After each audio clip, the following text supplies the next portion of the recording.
to the Acoustic Shop channel. I am John. Wow. This is Jeremy.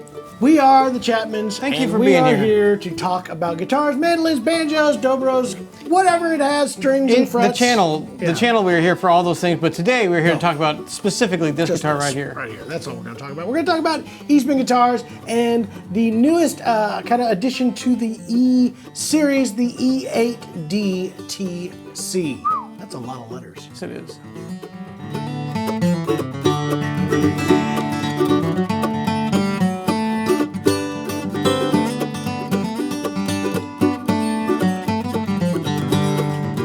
Well, we are back once more, and we're going to talk about another really cool guitar. We're going to decode the title of this guitar and tell you what all that means in there. F4.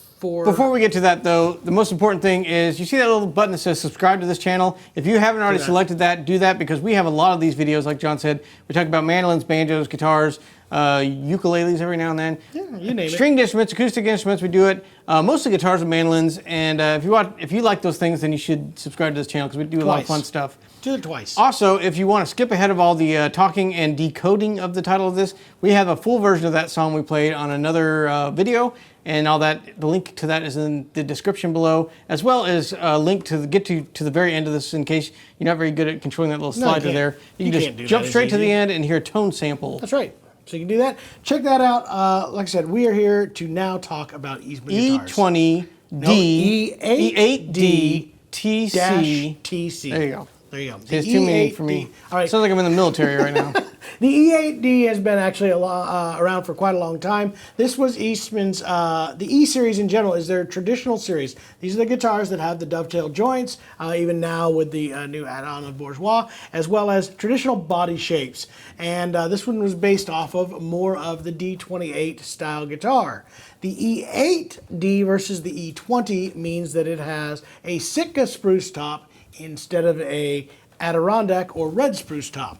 Then we add the new add-on, which is the -TC, and this is something that I'm extremely proud of, because this was something that I brought to Eastman and kind of got them started on, which is the Thermo cured or torrefied parts of their lineup with Eastman. Because, you know, I had been hearing a lot about that stuff, and I'm like, you know what, guys, let's get started on that. And you know what? They listened. And not only did they listen, it took a little while to get them to do it. You helped them find a source to get the torrefication done. And then it did so well that they actually got their own kilns now in China. So they're actually torrefying or thermo curing is what they call it, their own tops, which has led to some interesting things where we're even getting some PCH models that have torrefied tops, because in this shortage of lumber right now, because of the supply chain issues, it is easier for them to torrefy a top and get it ready to make a guitar out of than waiting for that guitar to naturally dry enough that they could make guitars out of the non-torrefied. So a few people have gotten a bonus upgrade, even on the PCH level laminate side and back guitar. But that's just a testament to how much they really jumped into the TC. Well, and it was a weird evolution too, because it was actually a fight. If you remember right, when we first did this, we got them to build a few, and the folks that in the workshops out in China were like, we're not a fan. We don't care for it. There is a learning curve to work with it, because it is a little bit more brittle once they start doing it. So they had to learn how to actually build the tops and account for the torrefication. That's right. So we built that initial batch. We did E10s and E20s, mainly just E20s. In fact, the first year that it came out, the only thing that came out was in OMs, in the E20 OM and the E20D. And then we had them sneakily build some E10Ds with their thermo-cured tops. Which I remember at the time we said, all right, guys, show us some love for all the help we did here. We get exclusive rights to the first like 20 of those. So we had the only E10D-TCs in the world. That's right. And then now they've just become one of the top sellers. It's become so popular that they ended up becoming, you know, one of their main lines. And not only that, but those who have followed the Eastman line know that they had an E6 and an E8 series, which were Sitka tops. They decided a couple years ago to add thermo cured to those lines. It became so popular that they now have discontinued the standard versions of those. So you can no longer get an E6D or an E8D as a standard model from Eastman. There's a few still floating around, but they have discontinued those. Why? Because the TC versions were outselling them by a long shot. So it was like, why continue to keep building those? They ended up deciding to only build thermocures. And I agree with them. I think the thermocuring or torrefication process has definitely brought something extra to these guitars. It is a more dry, more vintage tone. Now, I'm not saying this guitar all of a sudden sounds like a 40-year-old guitar. And honestly, I'm tired of all the people that are on the internet that are trying to say that. It doesn't sound like that. I'm not going to, does it impart a lot of those qualities that those older guitars have? Absolutely. I would say that in actuality, it's less that it sounds like a 20 or 30-year-old guitar. It sounds like maybe a 20 or 30-year-old guitar that never ever got played. Because there is a big difference. A guitar that gets played even the first 6 months of owning any instrument, mandolin, guitar, violin, whatever it happens to be, there's quite a bit of a difference in the tone and the volume of those instruments. They have to be broke in. And, a guitar that's 20 years old that has been, or 30 or 40 years old that's been played a lot is going to sound a lot different than this guitar does. I agree with that. And I think there are some advantages. And we've done some other videos that explain torrefication and thermocuring, as they call it. Blind tests, all that kind of stuff. Blind tests where you can choose if you can tell the difference. Quickly, what it does is it basically bakes out all of the sap and moisture out of the wood, out of the cells themselves, and kind of harden them, which is kind of emulating or speeding up that aging process that a lot of those old guitars, they feel lighter, the older guitars, and part of that is that wood is just dried out over the decades. Absolutely. And this kind of takes that a step closer to that, where it accelerates that process a little bit, but you still do need to play them in to really get them to open up and feel like your guitar. Absolutely. There is nothing that absolutely takes over the aging process of a played old guitar. It just doesn't happen. But this does definitely take on those characteristics of a piece of wood that had been sitting around that long and gives you that head start. So, the question we get asked a lot is this here to stay? Guess what, guys? It's been being done for a long time. Violin builders have been doing it.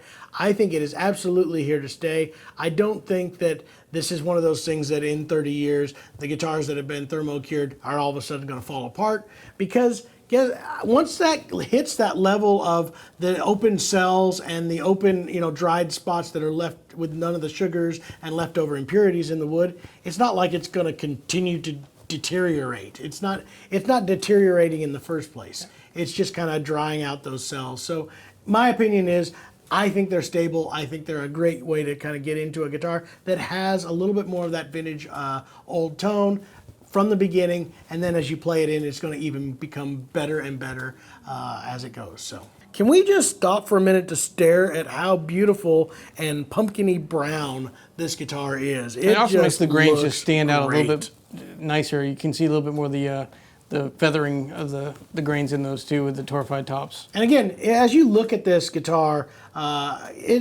this is not a cheap top. This is not like, a lot of people assume, since it's so affordable, that Eastman's using lesser grade woods. There is so much cross feathering going on here. This is a high-end Sitka top with a beautiful thermocuring job on it. The color looks great. This is not an add-on. They didn't do an aged toner. They didn't add orange to the lacquer in order to kind of grain this color. This is what happens to a thermocured or torrefied top, and I think it looks stunning. Yeah. So not only does it sound great, but it looks stunning.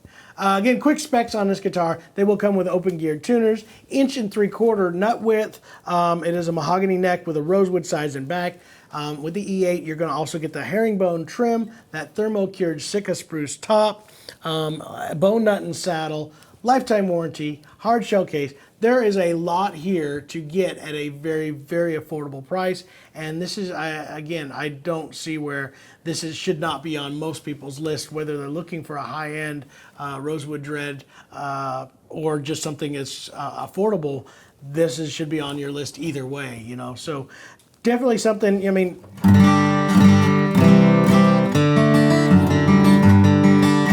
there is some depth to this guitar. This is a brand new guitar too.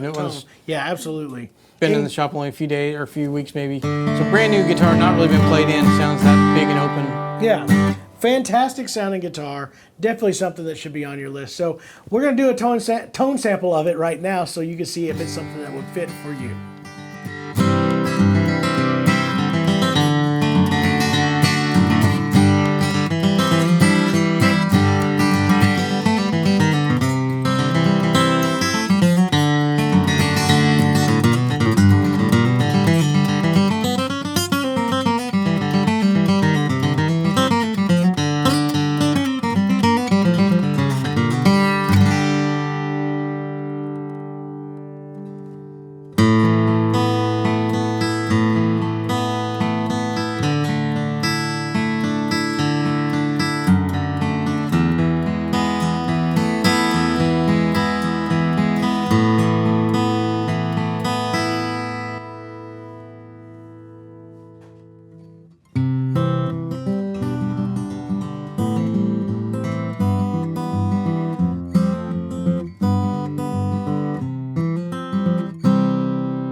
appreciate you guys watching that video. It was my favorite one we've made so far. We've done hundreds of videos, and that was the best one. It was. And the next one's going to be even better. If you'd like to see that, be sure you subscribe to this channel. And also, the more you comment and interact below, the more the YouTube algorithms pick it up and start pushing it out to other people, like-minded people. Algorithms? Algorithms, they're everywhere.